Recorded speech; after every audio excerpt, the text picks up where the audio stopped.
guys, welcome to my channel. It's Dovgan Dance. Today we're gonna talk about pivots, continuous pivots in Tango. If you haven't watched another video about pivots in WALTZ, I recommend you to check a card above, also check description box and find the link and watch it first because there are gonna be many similarities to it, and Tango is just gonna have a little difference that I want to dedicate this video more on the difference instead of explaining all of these tiny details, so go ahead and check it.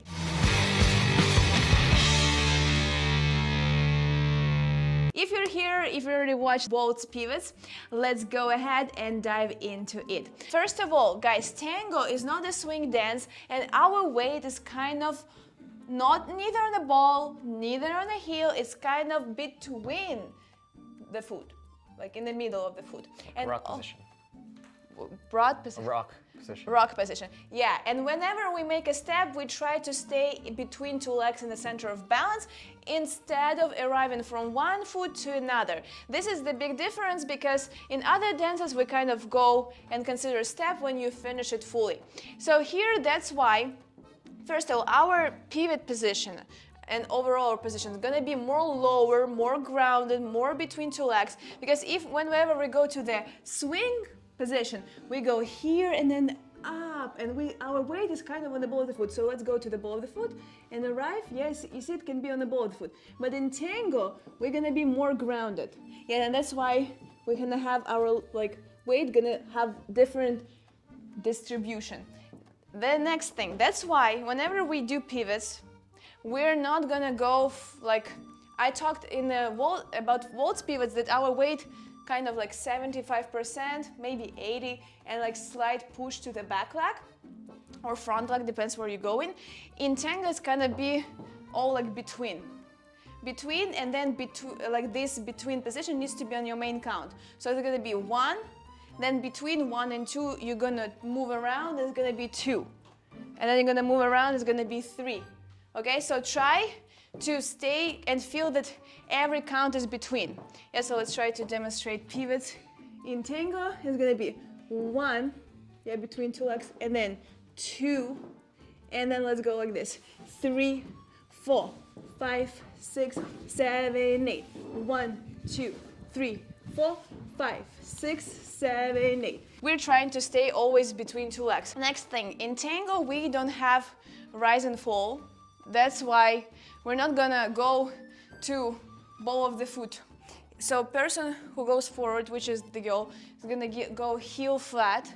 Then you're gonna go ball, and here you can put heel on the floor, bend your knee, and again, heel flat. Those who are going backward, guys in particular, you're gonna go, first step is from the heel, regular pivot, and then go heel, ball, ball. And what I want you guys to think, you can try to do a little rise and fall, but it's not gonna be the same as in WALTZ, and it needs to be so little that no one can see it. I would recommend you just to kind of do it same level and just glide throughout the floor. Okay, so let's try to show it. 5, 6, 7, 8. 1, 2, 3, 4, 5, 6, 7, 8. 1, 2, 3, 4, 5, 6, 7, 8. Yeah, I feel as a girl that because I want to keep my weight between two legs, I could put heel in order not to feel rising, but sometimes I'm just barely touching. It's the same kind of in WALTZ, but in WALTZ I felt that I'm rising. Here I kind of feel that I'm just gliding through it. You can apply those techniques that we talked about WALTZ, either kind of just twist, but not in the beginning of the step. Yeah, so go around the big circle, and then just kind of glue it all together and just pivot on your legs. So here, pivot, pivot, pivot, pivot, yeah? Or other technique that you turn in your body when you walk forward, through the big circle around. And then here you're more and twisting and go to neutral position. We're gonna try to do both. Okay, let's do first, which one you're gonna wanna do first? Two. Let's do twist and twist, twist and twist. Okay? 5, 6, 7, 8. Twist and twist, twist and twist, twist and twist, twist and twist, twist and twist. Yes? Okay, and let's try to kind of stack it all together and keep it, okay? 5, 6, 7, 8. And turn and just turn. And keep turning like that, yeah? Okay, I feel personally this might look cleaner, but my neck really feels tension because it goes back, back, back, back, back. Here it kind of resets me every time. So I think if you just do tiny, tiny bit, and I always feel that you can apply to both concepts. Even if they're contradictory, I kind of take something from one concept. For example, I really like that you just like think about pivoting your legs, right? And then just like little reset, just slightly, that you'd like take the tension away that goes back, back, back, just reset. Reset, yeah? So try to see what works better for you. And also, guys, I want you to remember about common leg. Common leg is very essential, and that person who goes forward, think about stepping forward. That person who goes backward, you kind of start like forward, then side, and then it feels like a back step. But this back step is not like this direction. This back step is gonna be more like that direction. Yeah, so if I do a pivot to you, and then I want you to go not here, I want you to go here. Like you see, it's a side step anyway, it's not like this step. Yeah, and also, I want to tell you about two versions how people explain pivots to me. And again, I think you just need to pick whatever works better for you. Some people explain it like a spin turn. So whenever you go forward, then you point a toe, and then you turn. So it's like, first of all, you go forward, side, back, and the other version is like to do pivot, pivot, you see? So there is no like forward step. So again, if you do like forward, side, back, this more applied to the first version. When you turn your body, doesn't matter you're a guy or a girl. Let's try with me. I'm gonna do in the girl frame, you're gonna go in the guy frame. Yeah, so turn, then you go more like forward, side, back, and reset your head. Yeah, here. And again, turn your body, and then forward, side, back, and reset your head. And another version, you just pivot in the leg. You make a step, pivot, and you keep your leg behind. Step, pivot, step, pivot, step, pivot, step, pivot. And you know what? When you dance it slowly, it's very visual, like which one you prefer. But when you dance fast, it's hard to tell. Whatever looks good on you, wherever you don't have tension in your neck, if you're not back-weighted, if you can pass easily. Because pivots, guys, they're supposed to be without any tension.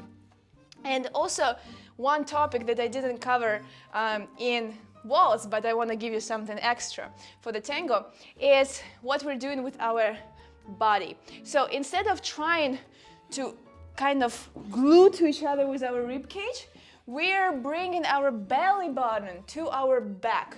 So if we're gonna do this exercise where we're bending our legs and bringing our belly button to our back, and right now our weight is on the heel, but try to keep this weight, your belly button, on your back, if it makes sense, and then just roll your weight to the middle of the leg. And when you turn, you need to keep this belly button away from each other, but your elbows stretch to the side.